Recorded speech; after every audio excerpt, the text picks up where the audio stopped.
It's late 2016 in the front office of the Houston Astros. Brandon Taubman walks toward the break room coffee machine carrying an Astros mug. Cheerful Christmas decorations are hanging around the office, but Taubman is not in a celebratory mood. Even though the Astros finished the 2016 season with a winning record, they failed to reach the playoffs. And for Taubman's boss, General Manager Jeff Luhnow, that's not good enough. Luhnow has been using every tool imaginable to optimize his team's performance. But everyone in the office knows that if the Astros want to have a real shot at a World Series title, they're going to have to sign some veteran players who can mentor their talented but inexperienced roster. And there's one decision that has Taubman tied up in knots: the choice between two outfielders, Carlos Beltran and Matt Holliday. Taubman is an analyst with a resume not unlike Luhnow's, a background in finance paired with a personal obsession with fantasy baseball. He prides himself on being able to evaluate players on the basis of cost-benefit analysis, and according to him, neither of these players is worth the cost. Both Beltran and Holliday are way past their prime and analytically unpredictable. They could have one more great season left in them, or their batting statistics could drop off a cliff. But the team isn't really looking at a third option, and Luhnow has ordered Taubman and the team's analytics expert Mike Fast to figure out the best answer before the end of the day. If he had to choose, Taubman thinks Beltran is the better option, but he knows that Luhnow prefers Holliday, who was on the Cardinals during Luhnow's tenure there. And if Taubman is going to vote against the GM's preference, he knows he has to have a good reason.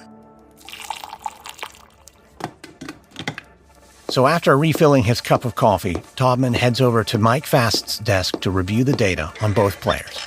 All right, Mike, sell me on Holliday's upside. Well, he's still got some pop in his bat. Hit 20 home runs this season, and that's after missing about 50 games from injury. Pretty good on base percentage, can play left field, first base, plus he's only 37. Well, 38 next month. Not exactly the prime of his career. Well, you said you wanted the upside. He's still younger than Beltran. He'll be 40 next year. But 29 home runs this season, stayed healthy all year, switch hits with power from both sides of the plate. I mean, it's close, but statistically, Beltran has the edge. What about the downsides? Well, besides his age, his numbers dropped off in the second half of the season, but what? Jeff doesn't like him? Yeah, well, at least he likes Holliday more. He must have made a good impression while the two of them were in St. Louis. Yeah, Holliday is clearly Jeff's guy for whatever reason. And ultimately, it's up to him to make the final call. I'm not seeing enough upside to Beltran to stick my neck out. What does Hinch say? A.J. Hinch is the Astros manager. He doesn't have an official say in signing new players, but as the team's leader in the clubhouse and on the field, his opinion carries weight. He says the team needs more Latin leadership. Right now, the clubhouse is split between English and Spanish-speaking players.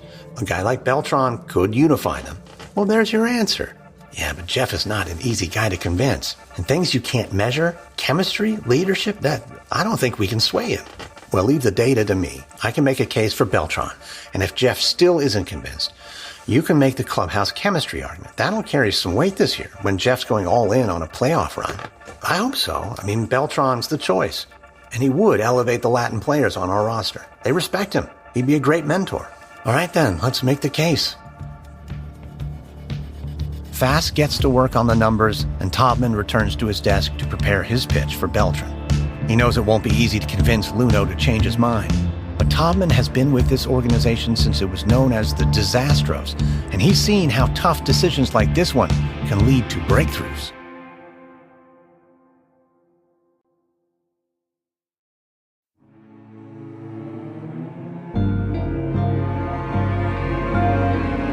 From Wondery, I'm Lindsey Graham, and this is American Scandal.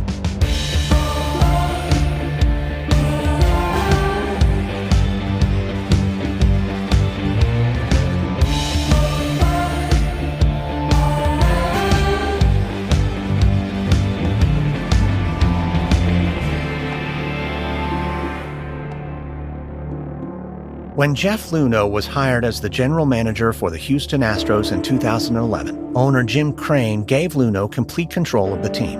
And in just a few short years, he had rebuilt the Astros from the ground up, using a combination of Moneyball-style analytics and a controversial strategy of losing on purpose to get higher draft picks. And by the beginning of the 2017 season, Luhnow had transformed the Astros from a floundering club into a winning organization loaded with young talent. And amid all the team's unconventional practices, the signing of veteran slugger Carlos Beltran to a one-year deal attracted little notice.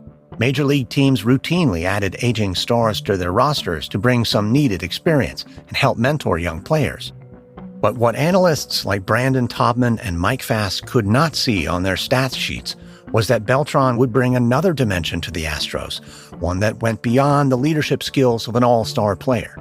Beltran arrived at the Astros with a deep well of knowledge about a particular art form in baseball, stealing signs from an opposing team's catcher to discover what the pitcher is about to throw next. And Beltran arrived at a time when the organization was already studying sign stealing as a potential way to carve out a competitive advantage. Sign stealing had been around since nearly the dawn of baseball and has led to its fair share of controversies over the decades. But it evolved into a full-blown scandal with the 2017 Astros. This is Episode 2, The Game Within the Game. It's the 1980s in Manatí, Puerto Rico. A young Carlos Beltran picks a broomstick up off the ground, lifts it into batting position, and then turns his eye toward his older brother Nino, who's standing a few yards away. Nino nods at an imaginary catcher, winds up, and hurls a rolled-up ball of tape in Carlos's direction. But Carlos never gets the chance to swing. The ball of tape gets caught by the wind and blown to the side of the street. Carlos groans and asks his brother to pitch it again, but Nino waves him off. The sun's setting, and Nino has plans to hang out with his friends tonight. Carlos grips his broomstick bat in frustration. He pleads with his brother for one last pitch, but Nino has already run off. So with the orange sun setting slowly on the horizon, Carlos grabs the ball of tape and his broomstick bat and starts walking to the nearest baseball field half an hour away. When he arrives, it's nearly twilight, and the darkening field is deserted. The air is humid, and the sounds of mosquitoes buzz in his ears, but this is where Carlos really feels at home. He heads over to home plate, tosses the ball of tape in the air, swings the broomstick, and makes contact. The ball of tape only travels a few yards, but in Carlos's mind, he's hit a home run. He imagines stadium lights shining down on him and a crowd roaring his name. Carlos drops the broomstick and begins a victory lap around the bases, his small hands raised up into the night sky in celebration. This is what it's going to feel like when he makes it to the major leagues. By the end of his high school years, Carlos Beltran's big league dreams are already becoming a reality. He's become a versatile player on the diamond with a deep understanding of the game, and he attracts the attention of several major league teams, including the Kansas City Royals, who drafts Beltran into their minor league system before his 19th birthday. But the transition to professional baseball isn't easy for Beltran. He's shy and speaks almost no English. He struggles to communicate with his teammates and coaches. Still, he stays focused on his goals. He cultivates new skills, like becoming a switch hitter, and rises through the Royals minor league system until in September of 1998, Beltran plays his first game in the majors. In 1999, his first full season, Beltran posts 20 home runs and 20 stolen bases, a feat so impressive that the American League votes him Rookie of the Year. But Beltran doesn't stop there. He continues working on his game and on his language skills. He starts developing confidence both on and off the field. And in 2000, when a bone bruise lands Beltran on the disabled list, the 23-year-old center fielder develops a touch of defiance as well. That summer, Beltran is ordered to report to the team's spring training facility for rehab, and Beltran isn't happy about it. It's the middle of the season, and the facility is located in Davenport, Florida, over 1,000 miles away from Kansas City. Beltran wants to stay with his teammates, and if possible, continue to join them on the road. So he submits a request to the team's management, but it's quickly rejected. He's told that the decision isn't personal, they're just following policy, and that if Beltran doesn't report to Florida, he risks being suspended. Beltran knows that some teams in the major leagues make exceptions for their star players, and as one of only 3 Kansas City players ever voted Rookie of the Year, Beltran believes he's earned the right to remain with his team. So when he gets home that night, He picks up the phone and dials his agent, Scott Boras, to discuss the situation. Boras tells Beltran he's done all he can, but the Royals' general manager won't budge. The team's argument is that Beltran will be able to rehab his knee faster in Florida. Boras says the GM also reiterated that the Royals have a no-travel policy for players on the disabled list and that making an exception for Beltran and allowing him to stay on the road would set a bad precedent. This isn't the news that Beltran wanted to hear. He loves this league and his team, but he's tired of feeling alienated as a Puerto Rican player, as a non-English speaker, and now as a player on the disabled list. He believes he's proven his worth to the team, and he shouldn't be treated like an outsider anymore. So Beltran tells Boras he doesn't want to go to that rundown facility in Florida. He's sticking to his guns, even if that means facing consequences. Beltran's decision to take a stand is a personal one, so he's surprised when his defiance leads to long-term gains for all players. The Players Union defends Beltran, and other major leaguers begin to speak up about the problematic rehab plans they've been prescribed. The fallout over Beltran's incident prompts teams throughout the league to improve their rehab facilities. And Beltran's advocacy efforts don't stop there. In 2002, he launches the Carlos Beltran Foundation, which offers education and sports to low-income kids in Puerto Rico. For Beltran, being of service off the field is just as important as performing on the field, where Beltran is dominating. In 2004, he becomes the first player in history to finish 4 straight seasons with more than 20 home runs, 100 runs scored, 100 runs batted in, and 30 stolen bases. He's also making strides in his effort to learn English. Overall, Beltran is becoming a hot commodity. And in June 2004, he's traded to the Houston Astros, where he plays a single season before signing a $119 million contract with the New York Mets, the largest in the team's history. And when Beltran arrives in New York, he seems determined to show the world that he's worth every penny. After a brief slump in 2005, he goes on to hit more than 100 home runs over the next 3 seasons. He appears in several All-Star games and wins 3 Gold Gloves for his outstanding play in center field. But Beltran knows he can't depend on his physical talent forever. So as he nears the age of 30, the mental part of the game starts to appeal to him more and more. And when one of his new teammates starts talking about ways to get even more of a psychological edge, Beltran is intrigued. In 2007, at the Mets spring training camp in Florida, Beltran is at batting practice when he overhears a veteran outfielder named Shawn Green talking to a group of younger players about pitch tipping, the subtle changes in a pitcher's delivery that can tell a hitter what pitch to expect. Green is heading into his 15th season in the major leagues, and over the years he's gotten good at deciphering the small ticks that signal what a pitcher is about to throw. Beltran puts down his bat and listens as Green explains that these ticks could be as subtle as the pitcher flaring open his glove or having a slightly higher leg kick. Often the pitchers aren't even aware they're doing it. Green tells the younger players that he'd be happy to teach them the techniques for spotting these pitchers' tips if they're interested in learning. But most seem hesitant. One young guy says the idea of watching the pitcher's body language seems like a distraction. He'd rather focus on the pitch. Another wonders that if it's so easy to spot pitch tipping, why everyone around the league isn't already doing it. But as the group disperses, Beltran sidles up next to Green. "Hey, Shawn, I picked up some pitch tipping tricks in Kansas City, but if you got some more to show me, I'd love to learn." "Sure, Carlos. Here, I'll show you a couple things right now." Green points to one of the Mets pitchers as he practices his different throws.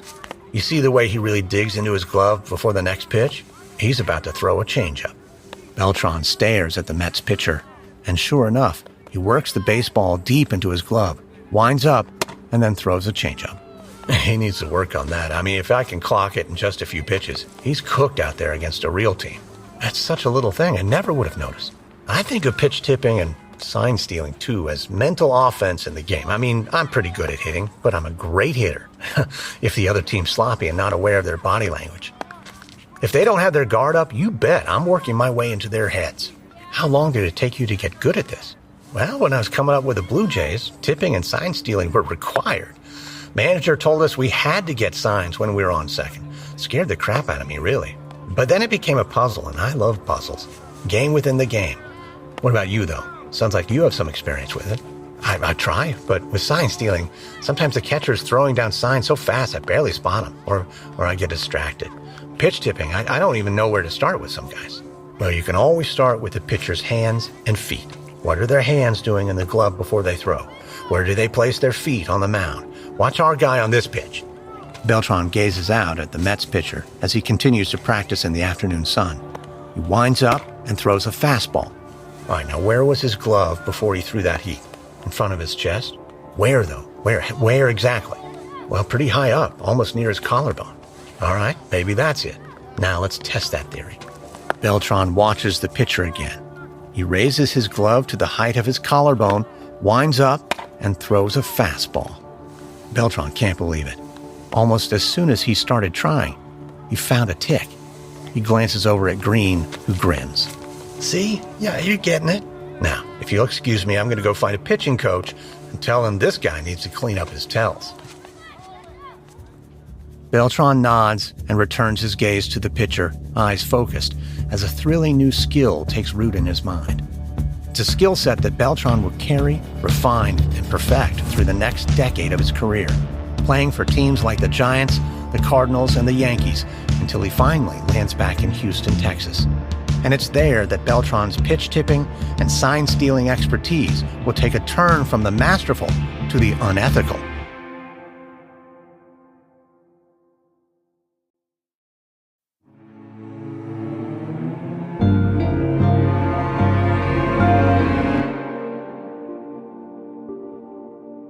While Carlos Beltran is learning the art of sign stealing and pitch tipping with the New York Mets, his future Astros teammate Alex Cora is in Boston, contemplating his future in Major League Baseball. Like Beltran, Cora was born and raised in Puerto Rico and discovered his passion for baseball at a young age. He received an offer to join the Minnesota Twins when he was just 17 years old, but opted to hone his skills at the college level before joining the Los Angeles Dodgers in 1996. Eventually, Cora migrated to the Cleveland Indians as a free agent before landing with the Boston Red Sox in 2005. Over the years, Cora established himself as a strong utility player, specializing in second base and shortstop, but playing almost every position on the field depending on his team's needs. And beyond his physical skills, Cora was also known for his keen intellect and knowledge of the game. But as he enters his 30s, Cora is forced to face the fact that his physical skills are fading and that the Red Sox are actively training a rookie, a 23-year-old named Dustin Pedroia, to become their everyday second baseman, which will cut into Cora's playing time. So it's an emotional period for Cora, who has to practice alongside the man who's effectively his replacement. But when the 2007 season begins, Cora notices that Pedroia is struggling to make an impact on the field, and he isn't the only one that sees it. The team's management has also noticed the young hotshot is having a hard time adjusting to the majors. So they ask Cora to work with Pedroia in practice, and for the good of the team, Cora agrees. So one late morning at Fenway Park in Boston, Cora stands off to the side of the field, watching Pedroia take batting practice. Over and over, Pedroia makes contact, but the ball keeps coming off his bat in the same direction, down the left field line. Cora watches the rookie slap a few more balls into left, then shakes his head and jogs over to the batting cage. Dustin, you know there's green on the right side of the field too, right? Yeah, but it's just my natural swing. I'm a pull hitter. I get more power that way. Hey, look, power's great. But if you try to hit the ball the same way every time, your swing becomes predictable. And trust me, big league pitchers are going to take advantage of that. So you think I should change my swing? Well, it's more to do with your timing. I think you're just being a bit too eager. Try not to jump on every pitch. Look for a ball that's more outside. Wait a split second longer before you swing. Try it. Cora steps back from the batting cage as the pitcher throws a changeup. It tails away from Pedroia, but he extends his bat and slaps the ball through the right side of the infield. Oh, that's it. How'd it feel? Okay, I guess. I never liked hitting the other way because I can't hit the ball as hard. Hey, look, the power's going to come. You need to keep practicing and stay patient. I mean, I was a rookie too. You want to prove yourself and hit a homer every time, right? But you got to relax and take what the pitcher gives you. You know what I'm saying? I'm saying I need to chill out. Well, maybe, but I mean, you've got intensity and I love that. Just don't let it take over every time you swing. When you step up to the plate, take a deep breath. The ball is coming to you, so you need to meet it on your time. Well, thanks, man, but, why are you helping me like this? I mean, I might be taking my job. Well, yeah. Second base is your position, right? No, I'm a utility guy, and I know my role. Right now, part of my role is making sure you're prepared. All right, for this next pitch, try squaring it up and hitting it back up the middle. Cora points straight back at the pitcher. Pedroia nods, takes another pitch, and sends the ball sailing over the pitcher's head towards center field. Pedroia turns to Cora, smiling, and Cora feels something that surprises him, a sense of pride. Cora's days playing in Major League games might be numbered, but he's noticing a new passion growing in him. He likes mentoring others. Maybe Cora thinks he does have a future in Major League Baseball after all. Maybe he's destined to coach.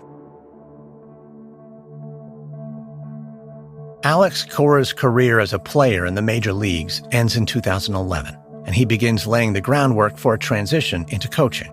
Meanwhile, his future colleague, Carlos Beltran, spends the next few years playing for several different teams and continuing to hone his skills in the psychological aspects of the game. With every season, Beltran grows more comfortable at pitch tipping and sign stealing, and he's about to discover a whole new world of sign stealing opportunities thanks to a new Major League Baseball policy on how technology can be used in games. In January 2014, the league approves the use of expanded video replay in games. This new system will give managers the ability to dispute more plays, using instant replay to support their challenges to umpires' calls on the field. And to support this new policy, every clubhouse has to construct a replay review room. In these rooms, often just yards from the dugout, there will be screens with a live video feed of the game from various angles, and a clubhouse employee will monitor the feed throughout the game in case a manager calls and needs footage reviewed. The goal of this new replay technology is to create fairer calls in games, but it opens the door for other uses, including some that bend the rules. The practice of sign stealing has always been legal, but limited to what players can see in real time with their own eyes. Teams are not supposed to use things like binoculars or cameras to look for signs or communicate about them during games. But now these video replay rooms with high-resolution game footage, including shots of the catcher's signs, are providing teams a new way to study their opponents. And players like Carlos Beltran, who's now in his second season with the New York Yankees, are eager to capitalize on this new information. In the summer of 2015, before a game, Beltran sits in the replay room in the Yankees clubhouse, watching footage of the team he's playing that night with two of his teammates. Beltran's skills for pitch tipping and sign stealing have come a long way in the 8 years since Sean Green tutored him on the Mets. Now he's working with some of the best players in the league who are also skilled at sign stealing. So here, in the late afternoon, the men huddle around the TV monitor, queuing up footage of the other team's pitcher and catcher, trying to decode their sign sequences. They play, pause, rewind, over and over while comparing notes. Beltran clocks the catcher putting down a whole series of signs, 3 fingers, 4 fingers, then 2, then 1. Pitcher responds by throwing a fastball. Beltran notes that he suspects this is a classic chase the 2 sequence, where the actual sign is whatever follows a flash of 2 fingers. It's an easier sequence to crack, while others on the tape are more complex.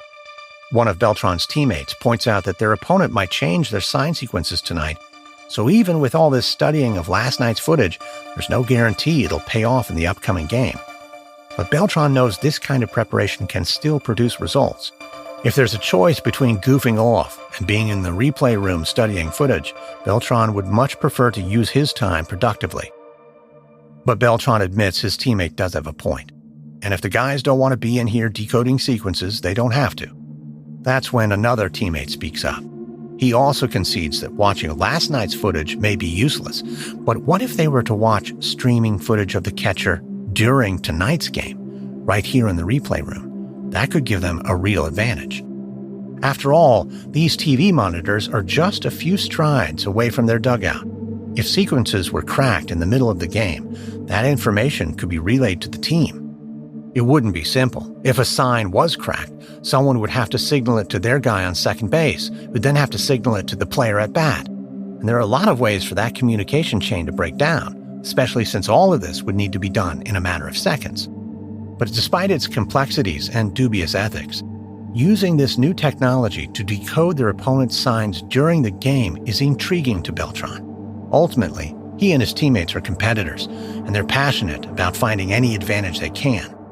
Besides, the league ordered clubhouses to construct these video rooms. It seems obvious that they, as players, would use them to compete at a higher level. So Beltran tells his teammates that he'd be interested in figuring out how to do it. But for now, he needs to start warming up. So he rises and nods to the players. They've picked up a few sequences of the opposing team, but they'll need more. Maybe tonight, they can take their first swing at using the replay room to decode them in real time.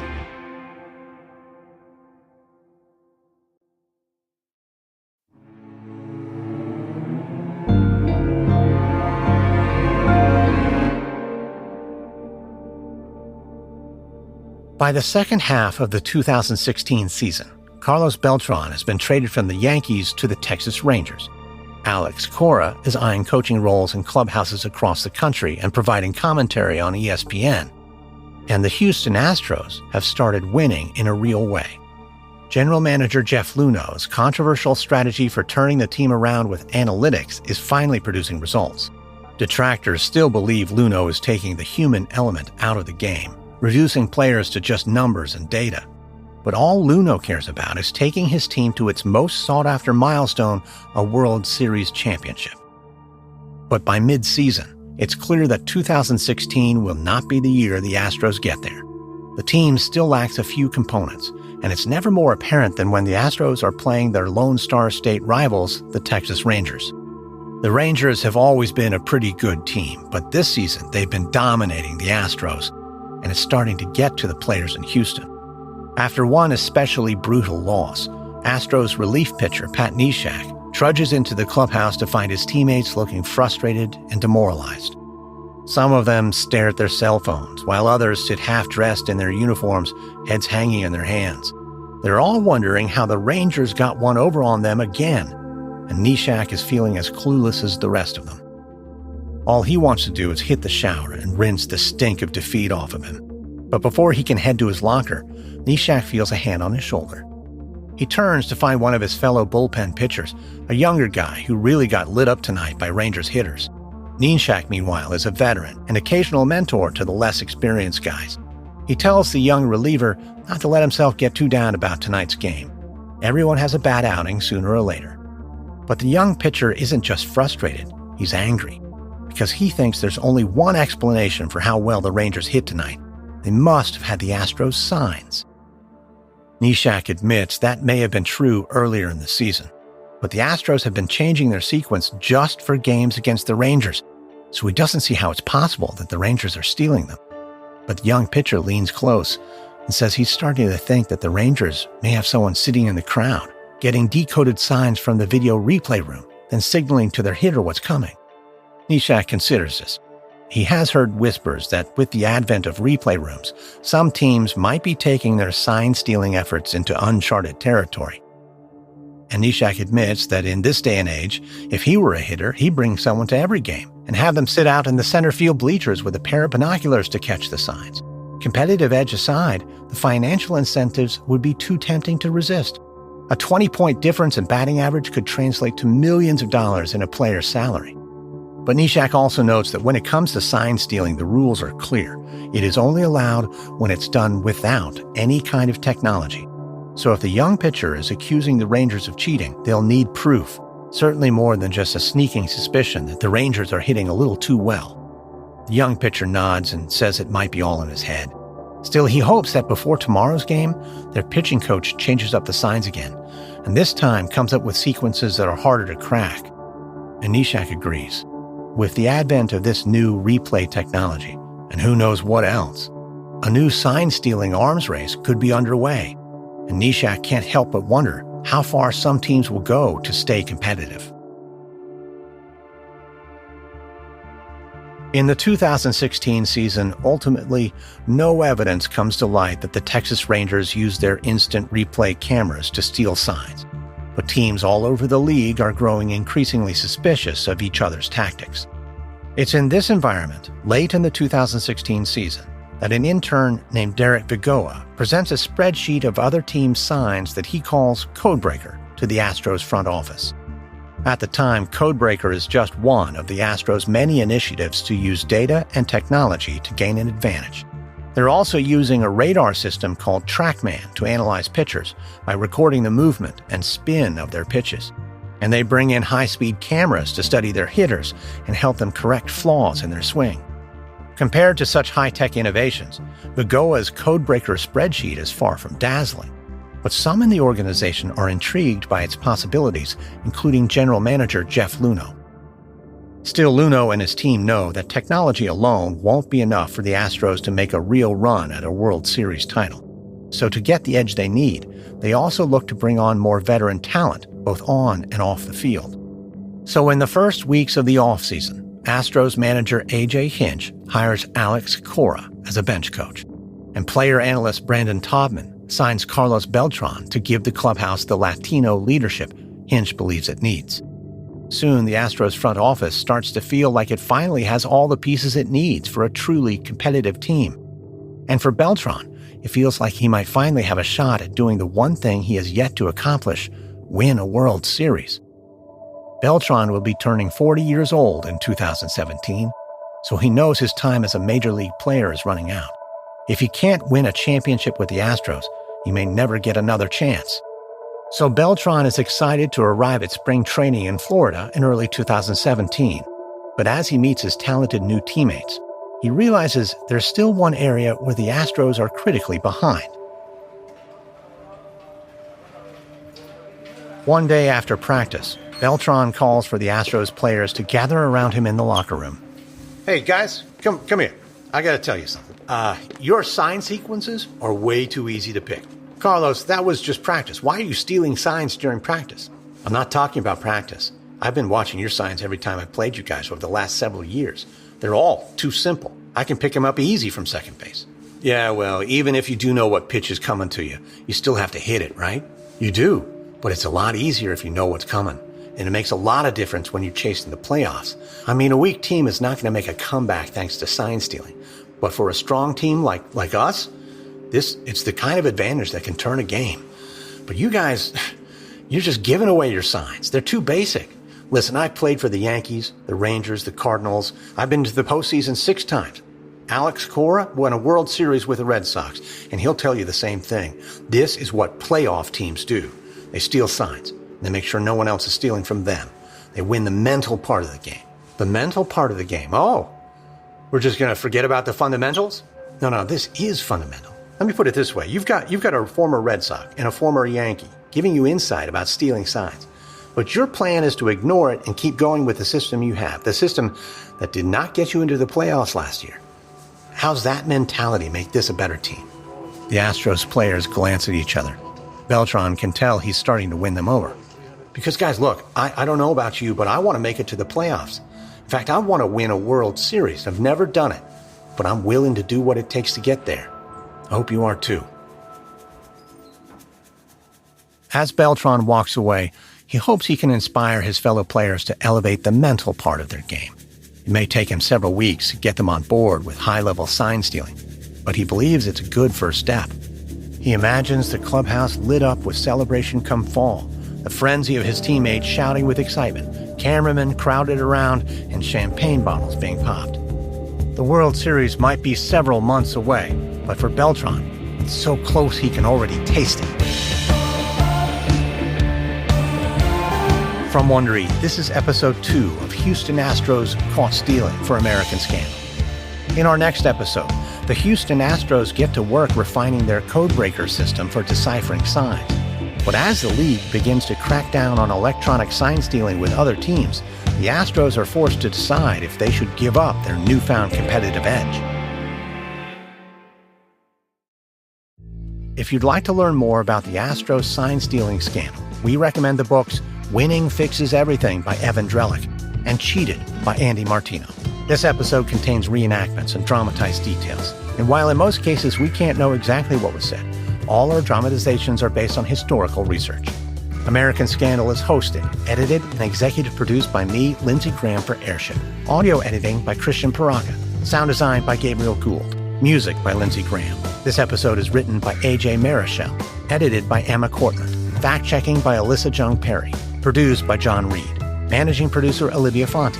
Senior producer Andy Herman. Development by Stephanie Jens. Executive producers are Jenny Lauer-Beckman, Marshall Louie, and Aaron O'Flaherty for Wondery.